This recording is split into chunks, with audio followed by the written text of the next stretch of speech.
हमारी एक्सरसाइज है 3.2, ठीक है। It is substitution method. दो मेथड्स हैं इसके सॉल्व करने के, वैसे 3 मेथड थे, एक सब्स्टिट्यूशन, एक एलिमिनेशन और एक cross multiplication. Cross multiplication cancel हो गया सिलेबस से। अब आपके सिलेबस में सिर्फ 2 ही चैप्टर हैं, सिलेबस में सिर्फ 2 ही मेथड है, एक सब्स्टिट्यूशन और एक एलिमिनेशन।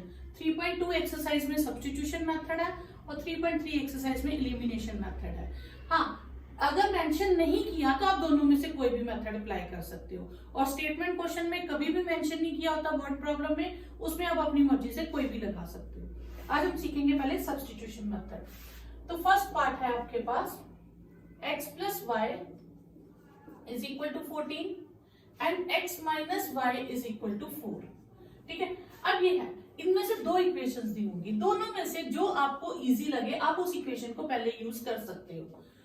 हम फर्स्ट इक्वेशन ले लेते हैं, x प्लस वाई कितना है 14, उसमें से x की या y की जिसकी वैल्यू भी इजी आपको लगे आप फाइंड कर सकते हो।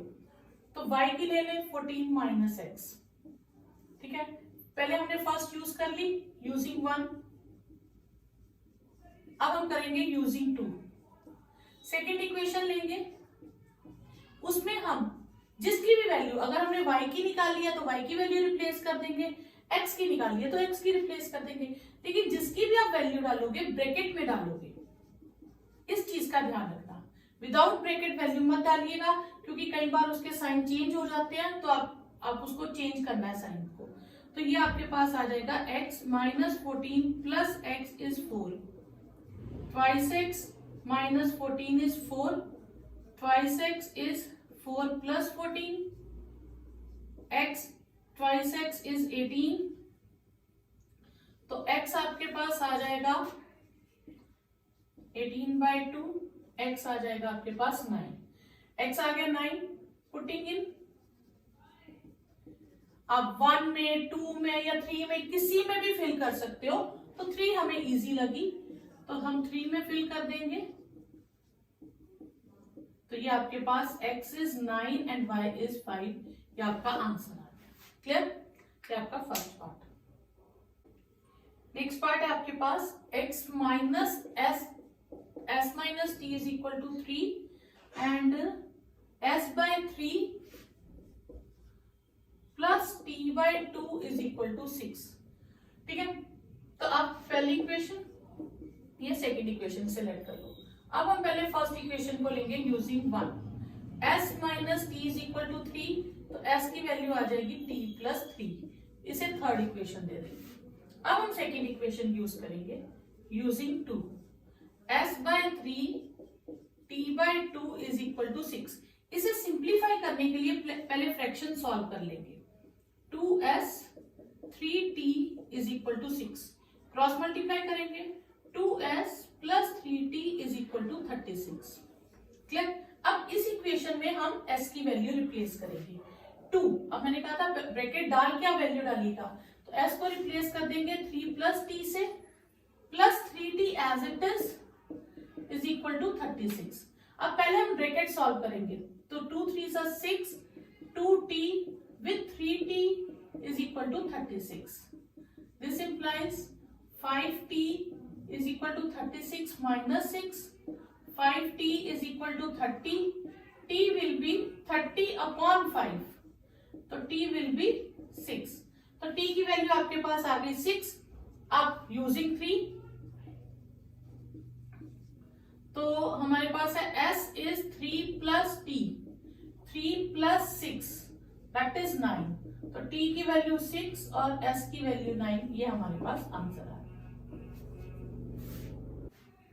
अब इसमें हम फर्स्ट इक्वेशन लेंगे, सेकेंड इक्वेशन लेंगे, 3x माइनस वाई इज 3, तो y की वैल्यू निकालना इजी है, तो 3x minus 3 is equal to Y, हमने y की वैल्यू निकाल ली। फिर यूजिंग 2 तो हमने यूज कर लिया, 9x minus 3y is equal to 9, 9x minus 3 bracket में लिखेंगे हम, तो ये आएगा 9x minus 9x plus 9 is equal to 9, cut गया, 9 इज इक्वल टू 9, ये एक x की वैल्यू ही खत्म हो गई। जब ऐसा कोई क्वेश्चन आ जाएगा तो हम लिखेंगे equation equations have infinite many solution. अब इस क्वेश्चन में आप बिना ये प्रोसेस किए भी कर सकते हो फर्स्ट एक्सरसाइज को यूज करके। a1 upon a2 3/9 1/3, b1 upon b2 -1/-3 and c1 upon c2। इसको जब लेफ्ट में शिफ्ट करेंगे तो -3/-9 1/3। ये तीनों सेम आ जाए तो equations have infinite many solution. तो 1 मार्क में आएगी ये कैसा सॉल्यूशन है, no solution, unique solution, infinite many solution, तो आप फर्स्ट एक्सरसाइज के हिसाब से भी कर सकते हो। फोर्थ पार्ट है आपके पास 0.2x प्लस 0.3y इज 13। तो आपको हर तरह का क्वेश्चन था। फर्स्ट पार्ट बिल्कुल सिंपल था, सेकंड पार्ट में फ्रैक्शन थी, थर्ड पार्ट में डेसिमल है। तो डेसिमल वाला क्वेश्चन आए तो आपने उसको पहले फ्रैक्शन में कन्वर्ट कर लेना है। हो जाएगा 4/10x 5/10y इज 23/10। अगर हम एलसीएम लें 1.3 है, सॉरी ये भी 10 है, 10 एलसीएम आ जाएगा। 2x plus 3y is equal to 13/10। ये 10 इधर ले जाएंगे तो कैंसिल हो जाएगा, तो आपके पास इक्वेशन आ जाएगी ये। अब इसमें से आप x की या y की जिसकी भी वैल्यू निकालना चाहे तो निकाल सकते हैं।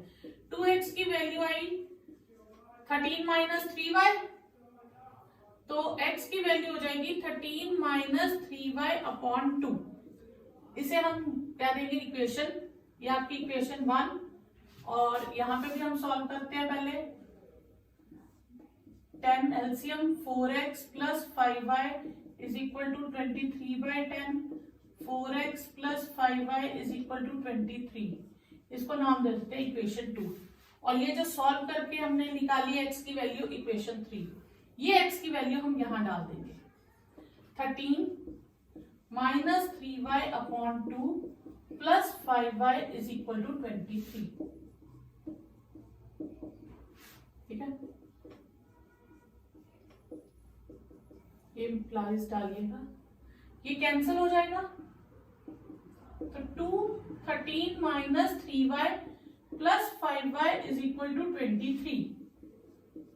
26 minus 6y plus 5y is equal to 23।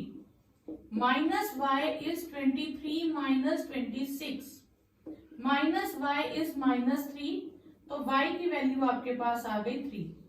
ये y की आ गई। अब आप इसमें पुट कर दीजिए यूजिंग 3 इक्वेशन है। x is 13 minus 3y upon 2, ये आपके पास। ठीक है, इसमें y को रिप्लेस कर दीजिए 3 से। 13 minus 3 into 3/2, 13 minus 9/2, 4/2 that is 2। तो x की वैल्यू 2 हो गई और y की वैल्यू 3 हो गई। ये आपका आंसर। फिफ्थ पार्ट आपके पास, इसमें आपको रूट वाले क्वेश्चंस आ गए हैं। पहले सिंपल, सेकंड फ्रैक्शन आया, फिर सिंपल था, फिर एक आ गया आपके पास डेसिमल वाला, अभी आपके पास आ गया रूट वाला। तो रूट वाले में आपको क्या सेम वैसे ही x और y की वैल्यू निकालनी है। तो इसको उधर शिफ्ट कर दीजिए राइट हैंड साइड। तो x की वैल्यू आ गई -√3 अपॉन √2y। इसे इक्वेशन 1 नाम दे दीजिए। ये इक्वेशन 2 हो गई और ये इक्वेशन 3 हो गई। तो यूजिंग 3 √3x, x को रिप्लेस कर देंगे हम, x रिप्लेस होगा -√3 upon √2y -√8y is equal to 0। ठीक है, तो ये 3 स्क्वायर हो गया upon upon √2 minus √8y is equal to 0। ये कैंसिल हो गया। -3y, अगर मैं इसका एलसीएम लूं तो एलसीएम विल बी √2 मल्टीप्लाई हो जाएगा तो √16 हो जाएगा। -3y, 16 का रूट होता है 4 और 0 इंटू √2 0 हो जाएगा। -7y is 0। This means y is 0 by -7 0। तो y की वैल्यू आ गई आपके पास 0। तो यूजिंग 3 पास x है -√3/√2y, तो y की वैल्यू हमारे पास आई है 0, उसे 0 से रिप्लेस कर देंगे तो x भी 0 आया और y भी 0। ये आपका आंसर। 6 पार्ट आपके पास फ्रैक्शन, दोनों फ्रैक्शन में आ गए, ठीक है। तो हम दोनों का अलग अलग एलसीएम लेंगे। इसका एलसीएम 6, 3 3 9, 5 2 10 इज इक्वल टू -2, ठीक है। तो it will become 9x - 10y is -12। तो आप x की या y की वैल्यू जिसकी भी निकालना चाहें, -12x + 10y, ठीक है। तो x आ जाएगा -12 + 10y अपॉन 9। तो ये आपके पास किसकी वैल्यू आ गई, x की, ठीक है। अब सेकेंड इक्वेशन भी एज इट इज, एलसीएम लेंगे 6, 2x + 3y इज 13/6। ये 6 उधर जाएगा, क्रॉस करके मल्टीप्लाई करके कैंसिल हो जाएगा। 2x + 3y इज 13, ठीक है। इसको नाम दे देंगे, ये जो गिवन इक्वेशन थी 1, ये जिसको सॉल्व किया 2, और ये जो वैल्यू निकाली 3, आप इसको भी 1 नाम दे सकते हो, डजंट मैटर। फिर यूजिंग 3, ठीक है, 2x को रिप्लेस कर देंगे, -12 + 10y upon 9 + 3y is equal to 13, ठीक है। तो ये आएगा -24। बच्चे कई बार 2 को 9 से भी कर देते हैं, ये मत करिएगा। 2 है तो आप उसके नीचे खुद से 1 लगा सकते हैं। तो न्यूमिनेटर से कीजिएगा, डिनोमिनेटर से। -24 + 20y upon 9 + 3y is equal to 13। अब एलसीएम, अब बच्चे यहाँ क्या करते हैं, 9 को क्रॉस मल्टीप्लाई कर देते हैं। ये गलत है, क्यों? क्योंकि ये 9 सिर्फ इतनी टर्म के नीचे है, इसके साथ 3y है अभी लेफ्ट में, जो कहीं भी कंबाइन नहीं हुआ। जब तक ये होल एलसीएम नहीं होगा तब तक ये राइट हैंड साइड पे शिफ्ट नहीं होगा। तो हम इसमें 1 लगाएंगे और एलसीएम ले लेंगे। 21 4 20y + 27y इज 13। अब ये 9 होल का एलसीएम है, ये 9 उधर शिफ्ट होगा, तो ये हो जाएगा आपके पास 47y - 24, 13 9 117, ओके। 47y 117 + 24, 47y 4 141, और y की वैल्यू आपके पास आ जाएगी 141/47, 7 3 21, ये 3 से कट जाएगा, तो y की वैल्यू आ जाएगी आपके पास 3। क्लियर? अब आपके पास using 3, x -12 + 10y upon 9, -12 + 10y को रिप्लेस कर देंगे 3 से, -12 + 30 अपॉन 9, 18/9 दैट इज 2। यानी कि x की वैल्यू 2 और y की वैल्यू 3, ये आपका आंसर होगा। सेकंड क्वेश्चन है, आपको 2 इक्वेशंस दी है, ठीक है। पहले तो उसने कहा x और y की वैल्यूज निकालो, फिर m की वैल्यू निकालो अगर y इज mx + 3 है। मतलब जो x और y की वैल्यूज यहां से निकलेंगे वो हम यहाँ रिप्लेस कर देंगे और वहां से m की वैल्यू फाइंड करेंगे। तो पहले हम इसे यूज करते हैं। 2x will be 11 - 3y, x will be 11 - 3y upon 2, ठीक है। ये इक्वेशन 1, ये इक्वेशन 2 और इसे इक्वेशन 3 नाम दे दो। यूजिंग 3, 2, अब यहाँ पे 2 रिप्लेस कर देंगे, 11 - 3y upon 2, -4y is -24, 2 cancel, 11 - 3y - 4y is -24, -7y is -24 - 11, -7y is -35, y will be -35 upon -7, y will be 5, y 5 आ गया। अभी हमें x फाइंड करना है, तो हम यूजिंग 3 करेंगे। थर्ड इक्वेशन है x - 11, x is equal to 11 - 3y upon 2, 11 - 3y को 5 से रिप्लेस कर देंगे, 11 - 15 upon 2, -4 upon 2, -2, यानी कि x की वैल्यू आई -2 और y की वैल्यू आपके पास आ गई 5। ये वैल्यूज आ गई। आपको फाइंड करना है वैल्यू ऑफ m। तो आप ये इक्वेशन लेंगे y is equal to mx plus 3, y को रिप्लेस करेंगे 5 से, m x को रिप्लेस करेंगे -2 से, तो 5 minus 3 is -2m, 2 is equal to -2m, 2 upon -2 is equal to m 1, तो m इज इक्वल टू -1। ये आपका आंसर है।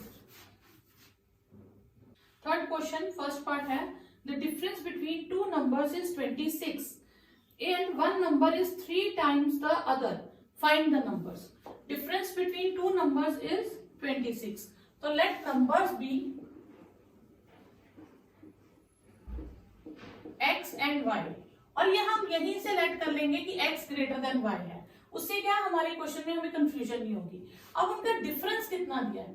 Difference is 26। डिफरेंस है तो x में से y माइनस करेंगे, दैट विल बी 26।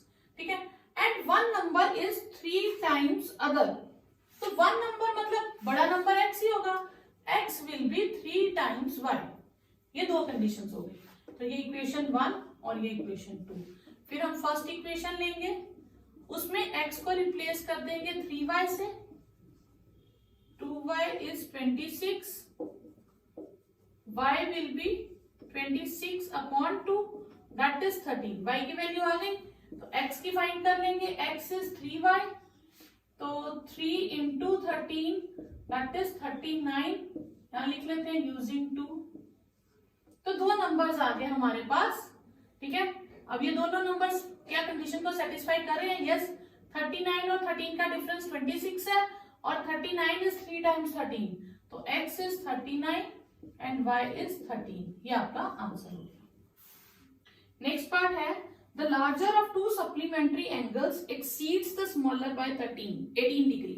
यानी कि इसमें भी दो एंगल्स हैं, एक लार्जर है एक स्मॉलर है। तो let angles be x and y, और x को लेट कर लेंगे ग्रेटर देन y है। अब वर्ड यूज किया है larger of to supplementary angles. जब वर्ड यूज करें सप्लीमेंट्री एंगल्स तो फिर उनका सम कितना होगा? 180 डिग्री। ठीक है। फिर वन नंबर लार्जर नंबर क्या है? x। एक्सीड्स मीन उतना ज्यादा है। कितना ज्यादा है? कितना का डिफरेंस है? 18 डिग्री का। यानी कि x is exceed mean extra है। कितने डिग्री? 18 डिग्री। किससे? स्मॉलर से। तो x is y plus 18। Exceeds आए तो मतलब ग्रेटर लेना कि उतना ज्यादा है। ठीक है। इक्वेशन 1 और इक्वेशन 2। फिर using 1, x plus Y is 180 degree. ठीक है। तो x को लिखेंगे y plus 18, twice y is 180 minus 18 degree. Clear? 180 minus 18 हो जाएगा आपके पास 162। ठीक है। तो y आ जाएगा 162 अपॉन 2 दैट इज 81। ठीक है। तो एक बार फिर से समझ लीजिए, larger exceeds 18 degree by smaller. ठीक है। y आ गया तो आप x ले लीजिए y प्लस 18। ठीक है। 81 प्लस 18 99। अब आप चेक कर सकते हैं, यस दोनों का सम भी 180 है और दोनों का डिफरेंस जो है वो 18 डिग्री है। तो x is 99 degree and y is 81 degree. ये आपके रिक्वायर्ड एंगल्स हो गए। ठीक है। इसमें आप लिख सकते हैं angles be 99 degree and 81 degree. Third part है a coach of cricket team buys 7 bats and 6 balls for 3800. Later she buys 3 bats and 5 balls with 1750. Find the cost of each bat and each ball. तो हमें find करना है 1 bat की cost और 1 ball की cost. उसी को हम लेट कर लेंगे। Let cost of 1 bat rupees x and cost of one ball ₹5. ठीक है, फर्स्ट कंडीशन है 7 bats and 6 balls, उसके पास कॉस्ट बनी 3800, ये फर्स्ट इक्वेशन होगी। सेकंड है 3 bats 5 balls, 3 bats 5 balls हुई 1780, ये हो गई आपकी सेकंड इक्वेशन। क्लियर? अब आप फर्स्ट इक्वेशन में से x या y जिसकी भी वैल्यू निकालना चाहे, 3800 माइनस 6y, तो x आ जाएगा 3800 माइनस 6y अपॉन 7, इसको यूज कर लीजिए यूजिंग 3, ठीक है, 3800 minus 6y upon 7 plus 5y 1780। अब 3 मल्टीप्लाई होगा तो न्यूमिनेटर से होगा, डिनोमिनेटर से मल्टीप्लाई नहीं होगा। 0 0 11 6 3 18 y upon 7 plus 5y is 1780। ये 7 उधर मल्टीप्लाई क्रॉस नहीं होगा क्योंकि होल का एलसीएम नहीं है। पहले हम इसे होल में लेफ्ट हैंड साइड में पूरे में एलसीएम लेंगे, 18y plus 35y is equal to 1780। अब हम इसे उधर मल्टीप्लाई करेंगे, हमारे पास आएगा 11400 प्लस 17y 1780 इंटू 7, ठीक है, ये 1780 है, क्या है 1750, ये 8 नहीं है 5 है।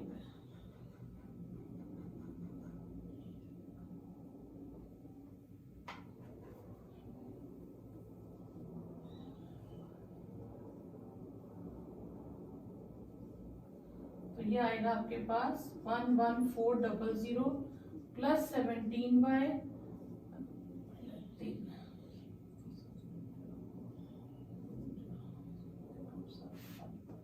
12, 17y माइनस 12250 माइनस 11400, ये आपके पास आ जाएगा 850। तो y की वैल्यू आएगी 850 अपॉन 17, यहाँ क्लियर नहीं होगा, यहाँ लिख देती, इधर लिख देती, 17y is 850, y is 850 upon 70, y is 50, y की वैल्यू आ गई, x की वैल्यू निकाल लीजिए यूजिंग 3 करके, x आएगा 3800 minus 6y upon 7, 3800 minus 6 into 50 upon 7, 3800 minus 300 upon 7, 3100 upon 7 500, ठीक है। फिर cost of 1 bat ₹500 and cost of 1 ball is कितना है 50, ये आपका answer.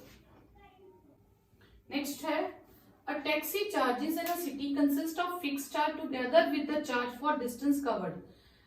For the distance 10 kilometre charge है 105, मतलब वो दो तरह के चार्जेस लेता है। एक फिक्स चार्ज, जैसे आपने ओला बुक की तो उसका आपको बुकिंग चार्जेस पड़ा कि 50 रुपीज सपोज करो या 100 रुपीज जितना भी है, एक बुकिंग चार्ज हो गया। उसके बाद आपके घर से जितने किलोमीटर गाड़ी जाएगी तो पर किलोमीटर के आपको चार्जेस देने हैं। तो मतलब एक बुकिंग चार्ज हो गया और एक पर किलोमीटर चार्ज हो गया, दो तरह का चार्ज हो गया। बुकिंग चार्ज आपको एक ही बार देना जितनी बार आप बुक करवाओगे, लेकिन किलोमीटर आप जितने जाओगे उतने के हिसाब से। तो let fixed charge be ₹X and charge for 1 kilometre जो भी होगा रन करने के लिए ₹Y। पहली बार वो गया 10 किलोमीटर और उसको पे करना पड़ा 105 रुपीज।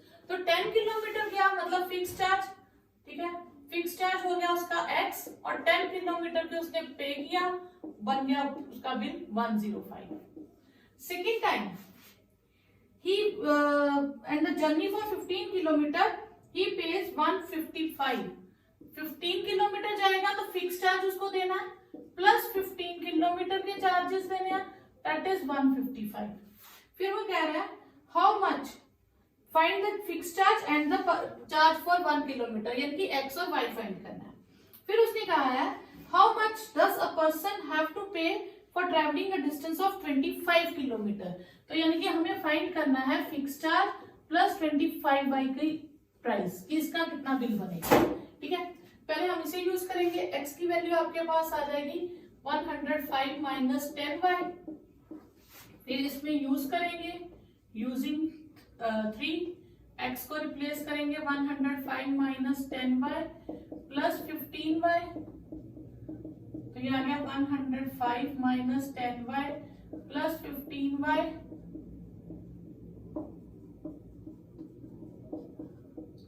ये आ गया आपके पास minus plus 5y. 155 minus 105. 5y is 50 और y की वैल्यू आ गई 50/5, दैट इज 10. फिर हम यूजिंग 3 करेंगे. x is 105 minus 10y. 105 minus 10 into 10, तो 105 माइनस 100 और वो आ गया 5. ठीक है, तो इसका मतलब आपका फिक्स चार्ज हो गया 5 रुपीज और पर किलोमीटर चार्ज हो गया 10 रुपीज. ठीक है, तो आपको ये ढूंढना था charge for 25 kilometre, fix charge plus 25y. 5 rupees fix charge और y है आपके पास 10 rupees. 5 plus 250, that is rupees 255. तो ये आपका चार्जेस हो जाएंगे 25 किलोमीटर पे. फिफ्थ पार्ट है a fraction becomes 9/11 if 2 is added to both numerator and denominator. तो ये ट्रिक याद रखिएगा, जब भी न्यूमिनेटर डिनोमिनेटर या फ्रैक्शन का क्वेश्चन होगा तो आपको न्यूमिनेटर और डिनोमिनेटर को अलग अलग से लेट करना है. Numerator is x, is y. तो फ्रैक्शन क्या हो जाएगी x/5. Okay, according to first condition. ठीक है, फर्स्ट कंडीशन के according fraction becomes 9/11 if 2 is added to both numerator and denominator.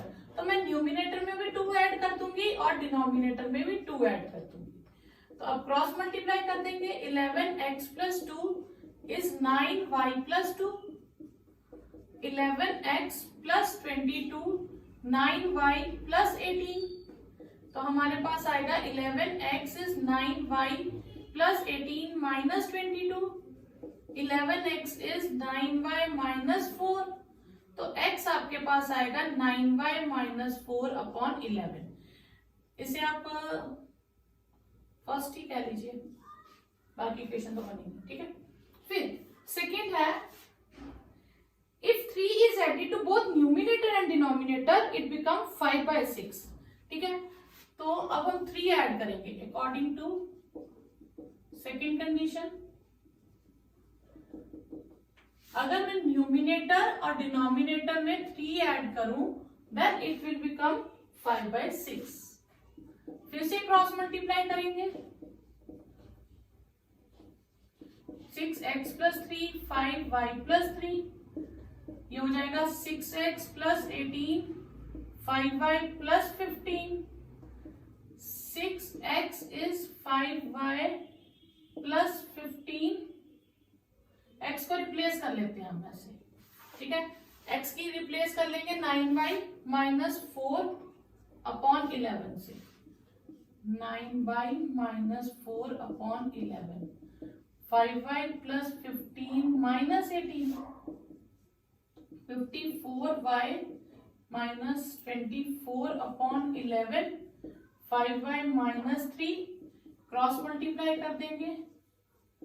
24 11 से मल्टीप्लाई हो जाएगा, cross multiply, 54y minus 24, 55y minus 33, it will become 54y minus 55y minus 33 plus 24. ये आ जाएगा आपके पास y is 9, 24 नहीं y आ गया आपके पास, हाँ 9, y 9 आ गया। x है आपके पास यूजिंग 1, x है आपके पास 9y माइनस 4 अपॉन 11, ये आपके पास x है, ठीक है। इसमें y को किससे रिप्लेस कर देंगे, 9 से, 81 माइनस 4 अपॉन 11, 77 अपॉन 11 और 7, x और y की वैल्यू आ गई। आपको ढूंढना क्या था, फ्रैक्शन, तो fraction will be is required fraction is numerator upon denominator, तो ये आपका आंसर है। नेक्स्ट लास्ट पार्ट है, 5 years hence the age of Jacob will be 3 times as his son. 5 years hence, और will मतलब फ्यूचर, फ्यूचर में हमारी as बढ़ जाती है तो हम उतने ही साल ऐड कर देंगे। इसमें 2 लोगों की बात हुई है, एक जैकब और एक उसका सन, तो हम मान लेंगे let Jacob's present age is x years और sons present age is y years, ठीक है। अब कितने साल है, 5 years hence, after 5 years Jacob will be 3 times his son's age, ठीक है। तो जैकब की एज हो जाएगी x plus 5, 3 times y plus 5, तो x plus 5 is 3y plus 15, तो x is 3y plus 15 minus 5, that is 3y plus 10, इसे हम इक्वेशन 1 कह देंगे। फिर उसने सेकेंड लिखा है, जैकब वाज 5 years ago, तो 5 years ago Jacob was 7 times his son's age। आप पूरा लिख लीजिए, जैकब्स एज, यहां से भी जैकब्स एज, सन्स एज, ठीक है। तो 5 साल पहले जैकब की एज क्या थी, आज की एज से 5 साल पीछे चले जाएंगे, और सन की एज में भी 5 साल पीछे, तो x minus 5 will be 7y minus 35, तो x minus 5 x will be 7y minus 35 plus 5, ठीक है। तो यहां मैं x की वैल्यू यूज कर लूंगी यूजिंग 1, x को रिप्लेस कर दूंगी 3y प्लस 10 से, और ये हो जाएगा 7y minus 30, 3y minus 7y minus 30 minus 10 minus 4y is minus 40, तो y will be minus 40 upon minus 4 plus 10। तो जैकब की एज आ गई, x की वैल्यू क्या है हमारे पास, 3y plus 10, 3y plus 10 using 1, 3y is 10 plus 10, 30 plus 10 40, तो Jacob's present age is 40 years और son's present age is 10 years, तो ये हो गया आपका लास्ट।